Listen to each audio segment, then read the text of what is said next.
चंबल का डाकू, ऐसा डाकू जो किसी को भी मारता तो पहले उसके शरीर के अंग काट देता। जिस भी गांव में लूट के लिए जाता वहां की लड़कियों के साथ रेप करता। किडनैपिंग में इतनी पकड़ कि चंबल में बैठ दिल्ली कर्नाटक से लोगों को उठवा लेता था। चंबल के डाकुओं का आखिरी बड़ा सरगना निर्भय सिंह गुज्जर। सालों तक लोगों की नाक में दम करने के बाद 2005 में निर्भय सिंह गुज्जर मारा गया, लेकिन उसे मौत के घाट उतारने में उतने ही उतार चढ़ाव का सामना करना पड़ा जितना चंबल के रास्तों में करना पड़ता है। नमस्कार, मेरा नाम दिव्यांशी सुमराव है। आप देखना शुरू कर चुके हैं तारीख के इस एपिसोड में आज हम आपको सुनाएंगे डाकुओं के कुल के सबसे खूंखार डाकू निर्भय सिंह गुज्जर की कहानी।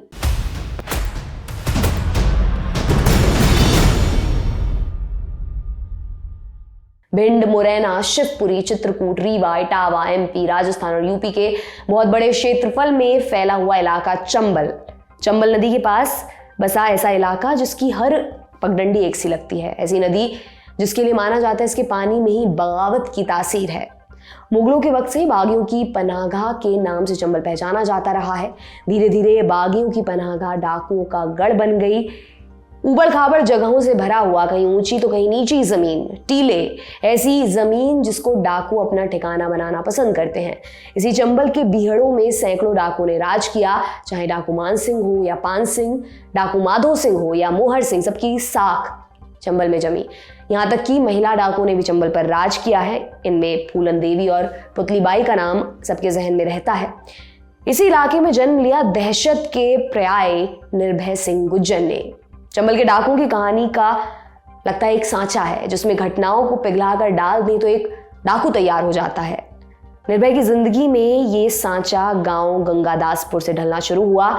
उसके पिता पहले पचदौरा में रहते थे। शादी के बाद उन्होंने अपने साले साहब से कुछ जमीन खरीदी और गंगादासपुर में बस गए। परिवार में निर्भय के अलावा 5 बहनें और एक भाई था। गरीबी चारों तरफ थी, ऊपर से गांव वाले निर्भय के परिवार को परेशान करते थे। कई बार मारपीट तक हो जाती थी। इसी के चलते निर्भय ने हथियार उठाने का फैसला कर लिया।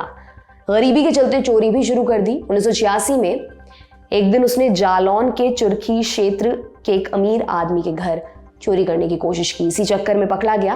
बाद में निर्भय छूट तो गया, लेकिन 4 बातें उसके दिमाग में घर कर गई थी। पहली, पुलिस से इसका बदला लेना है। दूसरी, गरीबी यूं ही नहीं मिटने वाली, कुछ बड़ा करना होगा। तीसरी, बड़ा करने के लिए ट्रेनिंग की सख्त जरूरत है। और चौथी, गांव वालों को सबक सिखाना है। ट्रेनिंग के लिए उसने रुख किया चंबल का।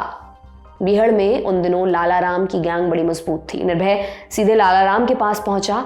लालाराम ने निर्भय गुज्जर को अपने साथ शामिल कर लिया। गैंग में आते ही उसने ऐसे बड़े बड़े कांड किए कि चंद दिनों में ही लालाराम का खास बन गया। लालाराम की गैंग के बाद वो और दूसरी गैंग में भी गया, जैसे डाकू जयसिंह गुज्जर की गैंग और फिर डाकू फक्कड़ की गैंग। इसी बीच उसने कई अपहरण और हत्याएं की।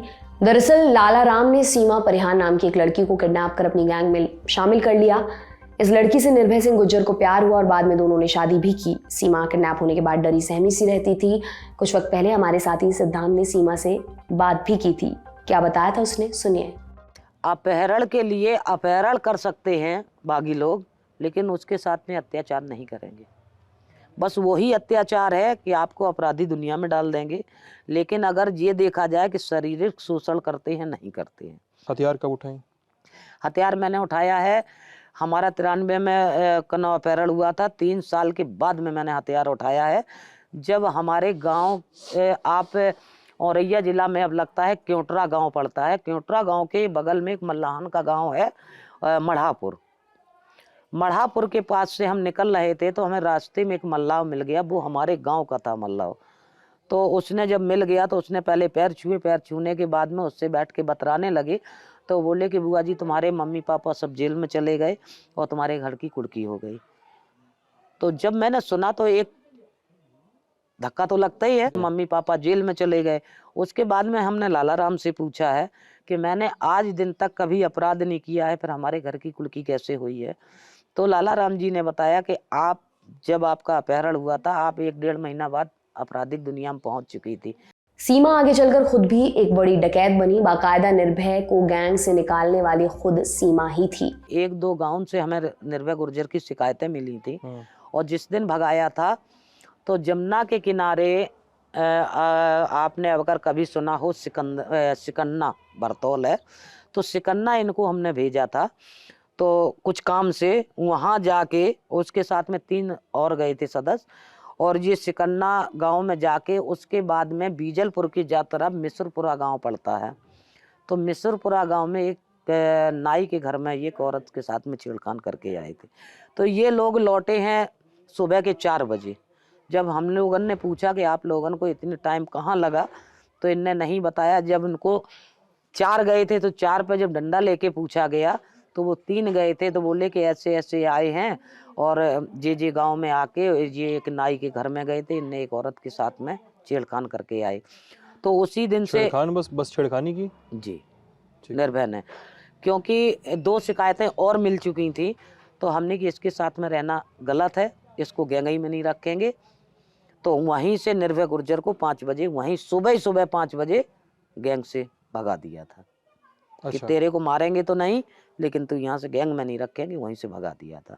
सीमा ने निर्भय को गैंग से निकालने के बाद लाला राम से शादी कर ली थी। निर्भय सिंह गुर्जर इस बात से बहुत नाराज था। कई बार उसने इसका बदला लेने की भी कोशिश की, लेकिन सफल नहीं हुआ। साल 1990 में उसने खुद की गैंग बनाई। कहते हैं कि निर्भय की गैंग में शुरुआत से ही 70 से ज्यादा लोग थे।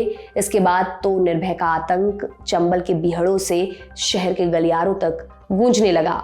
डकैती में अपना नाम बनाते निर्भय अपने मामा के गांव से बदला लेना शुरू कर चुका था। कितने ही लोगों का मर्डर उसने किया, कितने ही लोगों को अपाहिज कर दिया, कितने ही लोगों की दौलत उसने हड़प ली और सैकड़ों लोगों को किडनैप किया।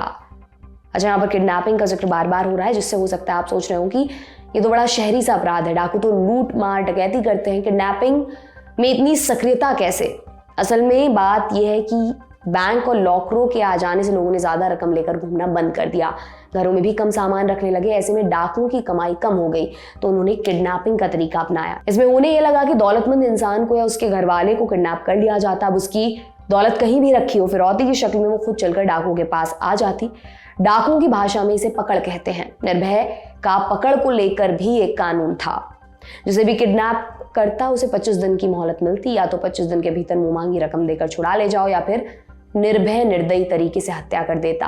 इससे उसकी गैंग बहुत अमीर होती जा रही थी। दबदबा देख आसपास की दूसरी गैंग्स ने भी डाकू निर्भय के लिए काम करना शुरू कर दिया। सब अपने अपने स्तर से पकड़ लेकर आते और फिरौती वसूलता निर्भय, जिसके बाद निर्भय उन छोटी गैंग्स को उनकी कमीशन देता था।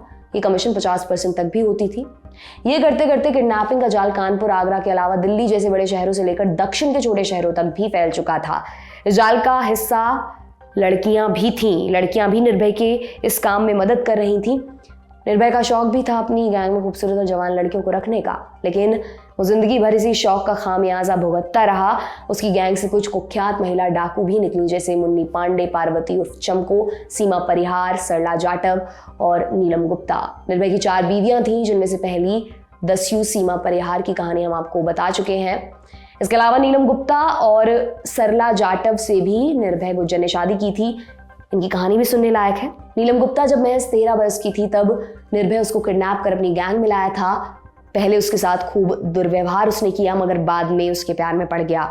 जब नीलम गुप्ता बड़ी हुई तो निर्भय ने उसे शादी कर ली। कहानी में अगला किरदार है श्याम जाटव, निर्भय का मुंह बोला बेटा। निर्भय ने जब अपनी अलग गैंग शुरू की थी, तब इसे अडॉप्ट किया था। कहते हैं कि निर्भय के बाद यही उसका उत्तराधिकारी होने वाला था। निर्भय श्याम से सगे पिता की तरह प्यार करता था। उसने सरला नाम की लड़की को किडनैप किया था, जिससे उसने श्याम की शादी करवा दी।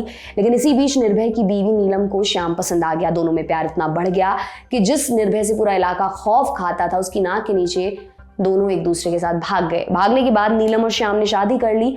साथ में वो लोग निर्भय की लगभग सारी ही दौलत लेकर भागे थे। इससे गुस्साए निर्भय ने 2 बड़े फैसले किए। पहला, जो भी नीलम और श्याम को जिंदा या मुर्दा लेकर आएगा, उसे निर्भय 21 लाख का इनाम देगा। और दूसरा, निर्भय अब श्याम जाटव की पत्नी सरला जाटव से शादी करेगा। इसके बाद सरला और निर्भय की शादी तो हो गई, लेकिन वो नीलम और श्याम को नहीं पकड़ पाए, क्योंकि उन दोनों ने पुलिस के सामने सरेंडर कर दिया था। डकैती फिरौती के खेल से निर्भय ने दौलत इकट्ठा कर ली थी, लेकिन साथ ही उसे शोहरत की ललक भी थी।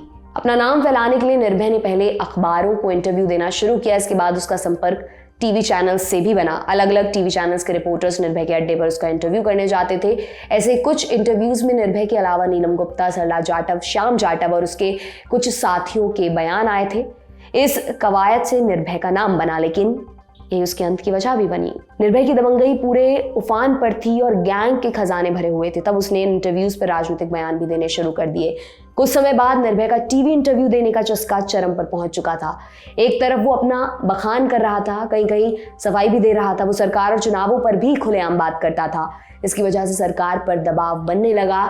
समाजवादी पार्टी की सरकार थी, मुलायम सिंह यादव मुख्यमंत्री थे। मुलायम सिंह यादव के भाई शिवपाल यादव मुख्यमंत्री के राइट हैंड माने जाते थे। कई जगहों पर निर्भय गुज्जर ने कहा था कि मुलायम सिंह यादव हमारे सब कुछ हैं। वहीं शिवपाल यादव के लिए उसने यहां तक कह डाला था कि ये मेरे बड़े भैया हैं। विपक्ष ने इस बात पर सरकार को घेर लिया। आरोप लगाया कि एक डाकू कह रहा है कि मंत्री मेरे बड़े भाई हैं। निर्भय गुज्जर ने यह भी कहा कि अगर मुलायम सिंह यादव चाहें तो मैं समाजवादी पार्टी की साइकिल को चंबल में भी दौड़ा दूंगा। सारी चीजों से समाजवादी पार्टी की सरकार की बहुत नेगेटिव इमेज यहाँ पर बनने लगी। कुछ वीडियोस में उसने अपने पूरे हथियार का जखीरा दिखाया। इनमें AK-47 और AK-56 जैसी बड़ी बंदूकें शामिल थी। यहाँ तक कि एक वीडियो में निर्भय गुज्जर ने राइफल अलग अलग अंदाज में लहराकर नीचे रखते हुए कहा, होंगे तो मुलायम सिंह सरकार में सरेंडर होंगे, उन्हीं के चरणों में अपनी राइफल जमाएंगे। निर्भय के इन्हीं बयानों के चलते सरकार पर एक्शन लेने का दबाव बढ़ता जा रहा था। अंत में सरकार ने निर्भय के खात्मे के लिए एक स्पेशल टास्क फोर्स का गठन किया। STF की टीम ने जाकर चंबल में डेरा डाला। इसके बाद सबसे पहले उसके 40 से 50 खास आदमियों का खात्मा किया गया।